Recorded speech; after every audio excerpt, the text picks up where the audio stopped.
Makassar sebagai ibu kota Provinsi Sulawesi Selatan merupakan salah satu kota terbesar di Indonesia Timur.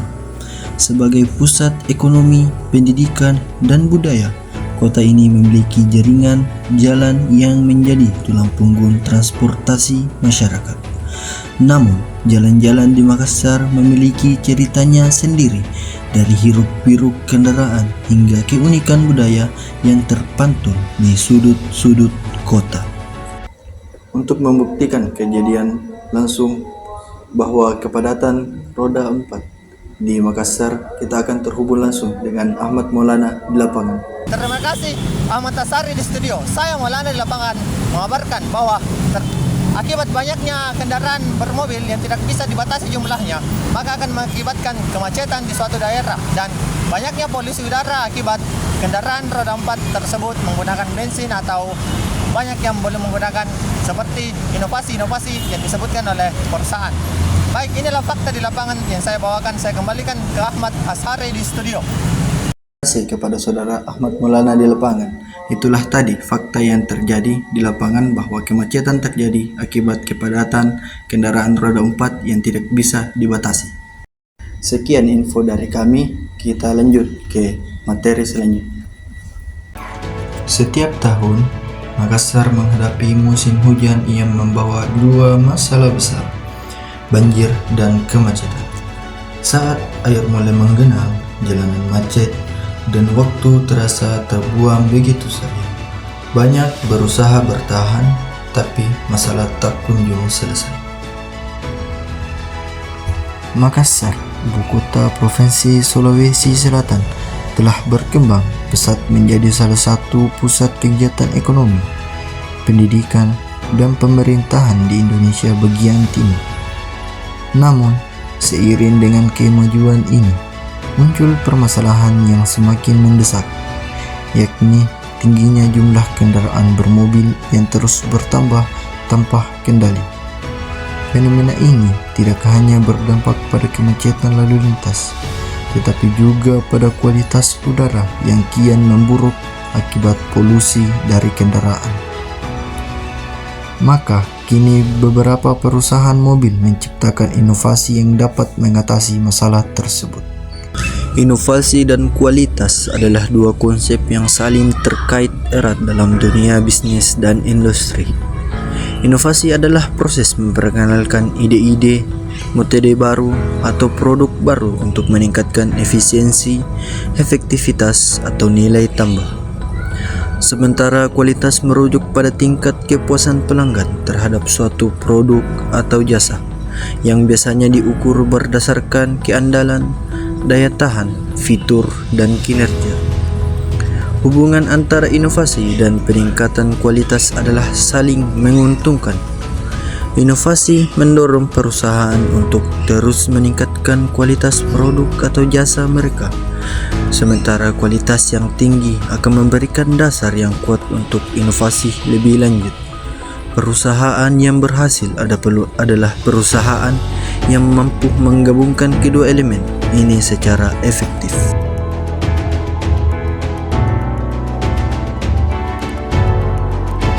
Inovasi tidak hanya terbatas pada pengembangan produk baru, tetapi juga mencakup perbaikan dalam proses produksi dan pelayanan. Inovasi ini bertujuan untuk meningkatkan efisiensi, kualitas, dan fleksibilitas dalam menghasilkan produk atau memberikan layanan. Inovasi dalam proses produksi dan pelayanan merupakan kunci keberhasilan perusahaan dalam era digital. Dengan menghadapi teknologi baru dan ide-ide kreatif, perusahaan dapat meningkatkan efisiensi dan kualitas dan fleksibilitas, serta memberikan pengalaman pelanggan yang lebih efektif.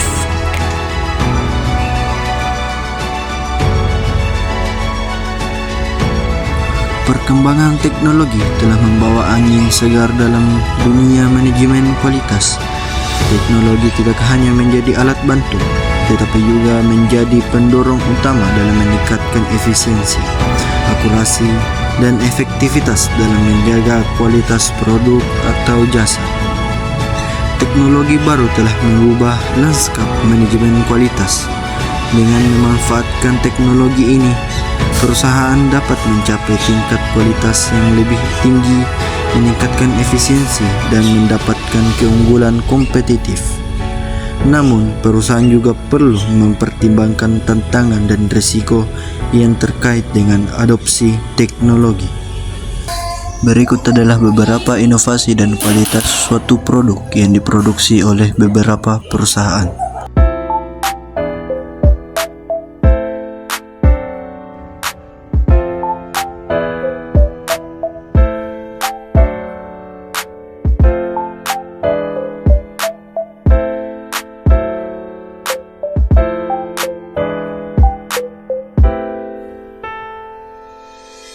Oke teman-teman, pada video ini Edi akan buatkan sebuah video tentang 7 fitur menarik dari mobil Suzuki XL7 yang tipe Alfa nih teman-teman.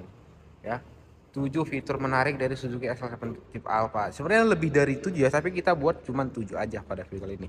Jadi fitur ini hampir nggak dimiliki sama kompetitor ya, hanya dimiliki sama si Suzuki XL7. Fitur-fitur yang aku sebutin pada video kali ini. Oke, fitur yang pertama itu terdapat pada bagian interiornya, yaitu Smart E-Mirror ya. Smart E-Mirror ini hampir semua kompetitor yang sekelas dengan Suzuki XL7 ya kita ngomongnya, sekelas dengan dia itu nggak ada Smart E-Mirror. Fitur selanjutnya yang nomor 2 itu terdapat pada cup holder pendingin ya. Untuk Suzuki XL7 tipe Alfa itu dapat cup holder pendingin, dan ini hampir nggak dimiliki juga sama kompetitor, jarang sekali ya. Hanya di Suzuki XL7 tipe Beta dan Alfa, dan di Suzuki R3 juga ada tipe GX dan Cruise cup holder pendingin ini ya. Terus yang ketiga itu terdapat pada lampu headlamp yang bisa naik turun atau fitur yang namanya leveling ya. Jadi untuk headlampnya itu bisa naik turun ya. Jadi kita bisa menyesuaikan sesuai dengan keinginan kita, mau tinggi atau rendahnya sorotan lampu utama Suzuki XL7 ini. Nah, untuk fitur ini sendiri hanya dimiliki Suzuki XL7 tipe Zeta, Beta dan Alfa, dan semua tipe dia ada ya. Untuk fitur yang keempat itu terdapat pada lampunya juga nih. Cuman kalau tadi kita ngomongin tombolnya, sekarang terdapat pada lampunya. Sekarang lampu Suzuki XL7 yang tipe Alfa dan Beta, ini kita ngomongin yang Alfa ya, itu udah auto headlight teman-teman ya. Apa itu auto headlight? Jadi saat minim pencahayaan, si Suzuki XL7 ini saat minim pencahayaan otomatis lampunya menyala dengan sendiri, atau lagi lewat terowongan dia menyala secara otomatis. Ya mirip-mirip sama fitur-fitur mobil Aerova, atau Toyota juga ada sekarang kayak sekelasnya Fortuner ya. Oke, fitur yang kelima itu terdapat pada AC-nya ini ya. Beralih kita dari lampunya tadi ada 3, sekarang kita ke AC-nya. Tadi cup holder pendingin ya, sekarang AC-nya. AC-nya si Suzuki XL7 ini ada fitur menarik, yaitu fitur heater. Apa itu heater Bang Edi? Heater itu untuk memberikan udara hangat pada interiornya. Jadi kalau AC kan dingin, air conditioner. Kalau ini heater, jadi untuk menghangatkan udara yang ada di dalam kabin Suzuki XL7. Tulisan di bagian sini SHVC, Smart Hybrid by Suzuki ya.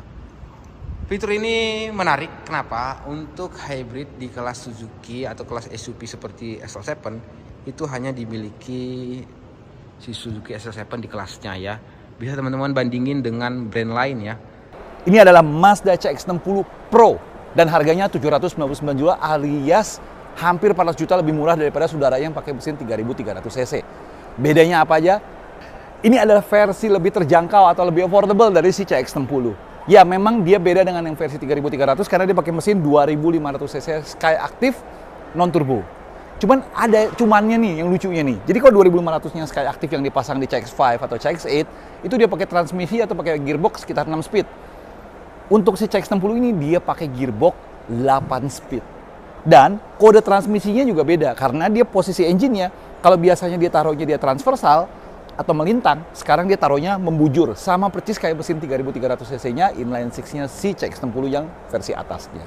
Oleh karena itu, dia harus ngerubah sedikit di bagian intake dan exhaust-nya, supaya dia cocok dengan layout engine yang baru ini. Eksteriornya, dia masih pakai tipe grill yang lurus-lurus gitu kayak model si Elite. Cuman sekarang kalau kalian lihat di bagian bawahnya, ini nggak dicat ya. Jadi ini warnanya material color, jadi kelihatan lebih SUV, kelihatan lebih tough. Ini juga nyambung sampai sebelah sini. Dan di sininya juga garnish sebelah sininya. Kalau kalian ingat lagi, di CX-60 yang 3300 itu biasanya dia pakai chrome dan ada tulisan inline 6. Di sini dia lagi-lagi material color. Ininya juga bagasinya juga masih elektrik, jadi nggak ada yang disunat-sunat. Dan lucunya nih ya, kalau kalian tutup, terus kalian lihat lagi badge-nya, ternyata dia masih AWD.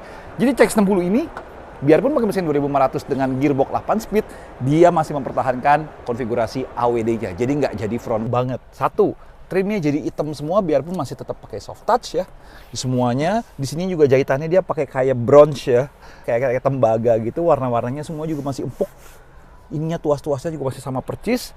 Terus trimnya sendiri, dia kalau nggak salah Elite pasti pakai kayu yang wood bagus banget. Dia di sini ganti kayak carbon pattern ya pokoknya kayak silang-silang pattern gitu. Ini konsisten dari kanan kiri maupun bagian sininya. Dan uniknya lagi, dia sekarang kehilangan seat ventilated. Yaitu cost ya, mau nggak mau ya kayaknya harus dikurangin. Jadi ventilatednya sekarang tidak ada untuk kanan maupun kirinya. Cuman, ada cumannya lagi. Fitur-fitur ADAS-nya, lane keeping, lane departure, forward collision, segala macamnya itu masih ada dan tidak diotak-atik. Begitu juga dengan display-nya yang full LCD, di sini juga display-nya full LCD, bahkan ada driver monitornya juga di sini, semuanya nggak diotak-atik. Jadi balik lagi, mobil ini tiba-tiba menjadi value for money banget. Lupa gua ngomong, Bose-nya juga masih ada dong. Cakep ya? Oh iya, tambahan lagi, panoramiknya juga masih ada. Jadi depannya sunroof, belakangnya itu glass roof. Jadi panoramic roofnya masih bisa dibuka. Komplit, tapi dengan harga yang terjangkau.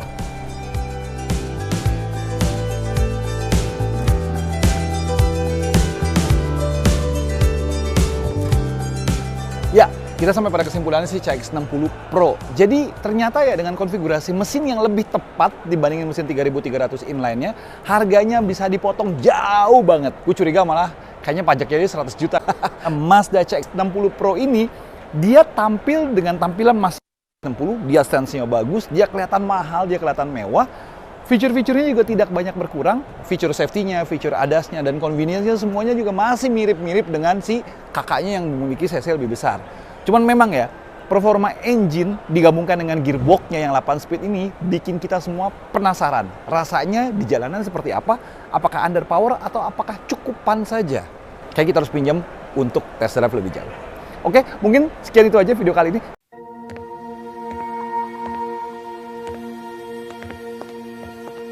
Pagi. Pagi, saya lagi cari. Oh, silakan.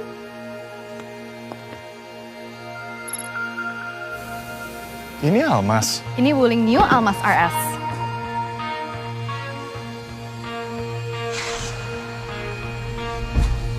Memangnya Nanti mobil akan ini? dibantu oleh Win ya.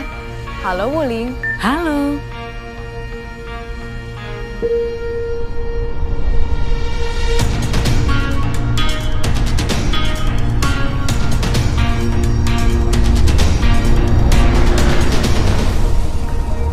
Enak banget nyetirnya. Apa aja nih yang baru? Banyak. Selain looks yang semakin inovatif, desain eksterior Wuling New Almas RS sekarang lebih futuristik.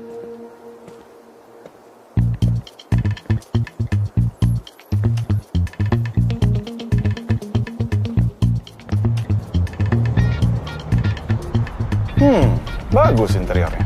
Pastinya dong, interior Wuling New Almas RS sekarang juga semakin elegan. Istri pasti happy. Yuk kita ke resto. Depan belok kiri. Apa kanan ya?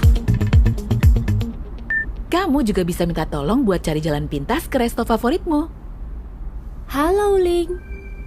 Arahkan ke resto favorit. Dan jangan lupa mainkan musik ya. Experience nyetirnya oke nih.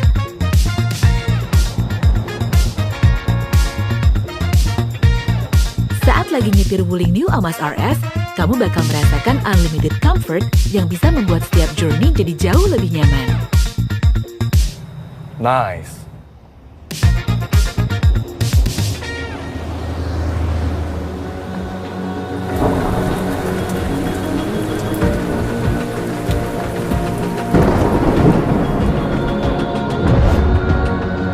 Wuling New Almas RS juga sudah dilengkapi dengan fitur safety yang membuat kamu tetap aman.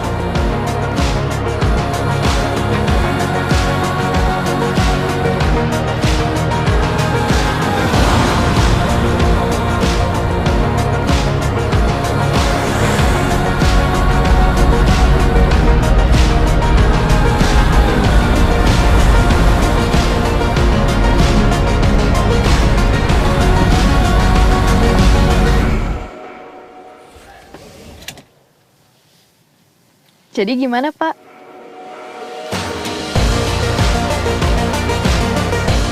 Halo Wuling. Kijang Innova Zenix tipe V Hybrid Modelista. Banyak ya tipenya karena ada varian Modelista juga. Kuncinya kayak gini, smart key dengan tulisan Innova. Ketika di lock otomatis spion terlipat, ketika di unlock otomatis spion terbuka.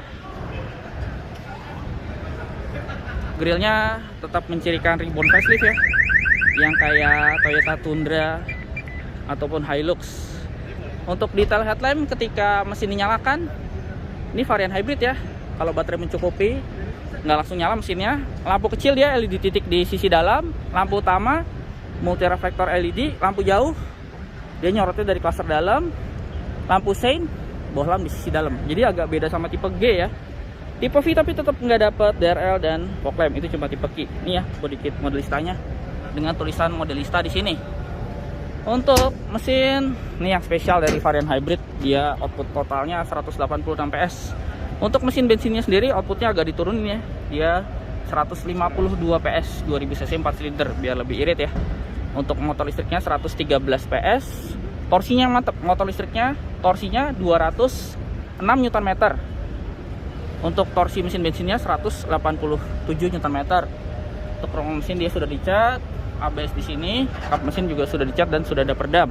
Tentang SUV banget ya, makanya di sini juga ada add-on over fender warna hitam doff yang tipe V, velgnya 17 inci dengan profil ban 215/60 R17. Di samping juga ada body kit modelistanya ya, emblem hybridnya di pintu depan, sein di spion suara body, udah dapat talang air. Dan yang V hybrid bukan cuma beda hybrid sama tipe V standar, dia ada panoramic sunroof, jadi itu mulai tipe V hybrid. Dan yang V hybrid juga beda sama tipe V ya, dia full black kayak tipe Q. Untuk bahan di sini hard plastik, yang soft touch di armrest, door handle chrome, power window all auto. Di sini ada window lock, power door lock, electric mirror yang sudah electric retract dan auto folding. Di bawah ada speaker, cup holder, door pocket dan reflektor di pintu. Transmisi matic ya, sekarang all type, udah nggak ada manual lagi. Dashboard soft touch ya yang tipe V, yang atas nih yang hard plastik. Tombol start stopnya dia power, pencet tombol ini. Dan semua tipe hybrid sudah TFT Speedo dengan individual door warning. Ini ya, tampil lengkap ya.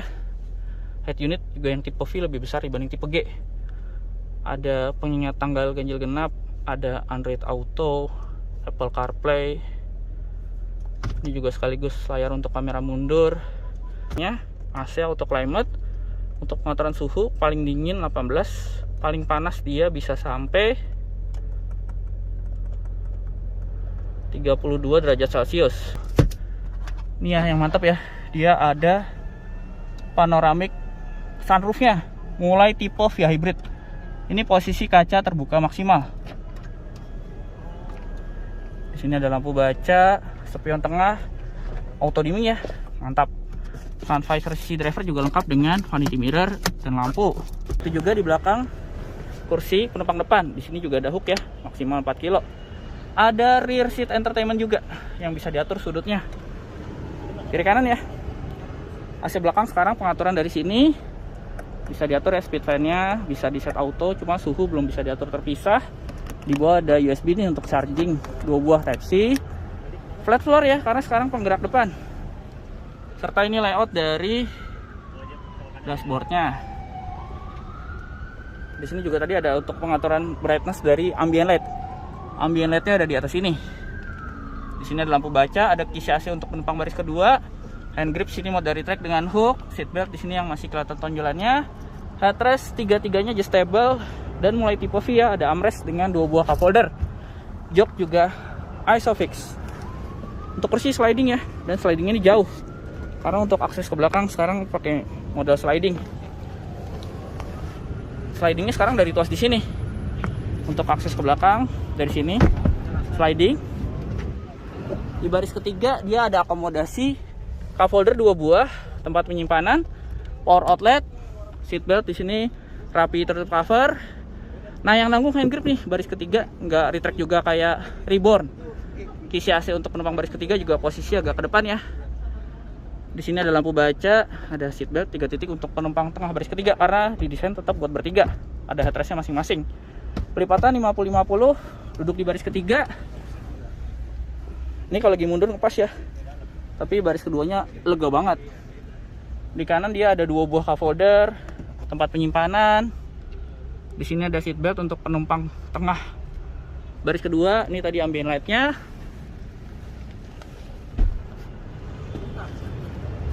Di baris kedua ada karpet modelistanya juga ya. Rem belakang, cakram. Untuk desain stop lamp, LED bar yang memanjang ya. Yang tipe V ini yang ketika direm, LED titik, ada High-mount stop lamp. Lampu sein, bohlam di tepian luar. Lampu mundur, bohlam di sisi dalam. Di atas lengkap ya, rear wiper, rear defogger, rear upper spoiler, antena shark fin. Yang tipe V ada emblemnya nih. Kalau yang tipe G hybrid kan hybrid aja emblemnya. Di bawah ada sensor parkir rata bodi, reflektor, dan ini body kit modelistanya. Di sini ada tulisan modelista. Untuk buka bagasi tombol elektris. Tapi belum power back door karena itu mulai tipe key. Ini untuk penyimpanan headrest ya, ada dudukan di sini. Ini bagasinya ketika baris ketiga tegak. Pelipatan 50-50. Sekarang pelipatan ke depan dan rata bagasi ya. Karena sekarang udah monokok nih, udah bukan leather frame lagi. Di sini ada lampu bagasi. Di bawah sini ada tempat penyimpanan. Untuk lampu plat nomor belum LED ya. Kamera di tengahnya. Muffler posisi di kanan, ban serep ada di bawah sini. Ini desainnya dari belakang secara overall. Yang varian modelista ya. Tipe Q juga ada varian modelista. Jadi berotot ya. Desainnya di generasi baru Innova ini. Ini ya, modelista. Dari sisi penumpang depan juga ada akses marquee. Di sini juga ada ornamen modelistanya yang warna silver. Serta ini layout dashboardnya dari sisi penumpang depan. Oke, sekian video saya mengenai Kijang Innova Zenix V Hybrid Modelista. Terima kasih sudah menonton.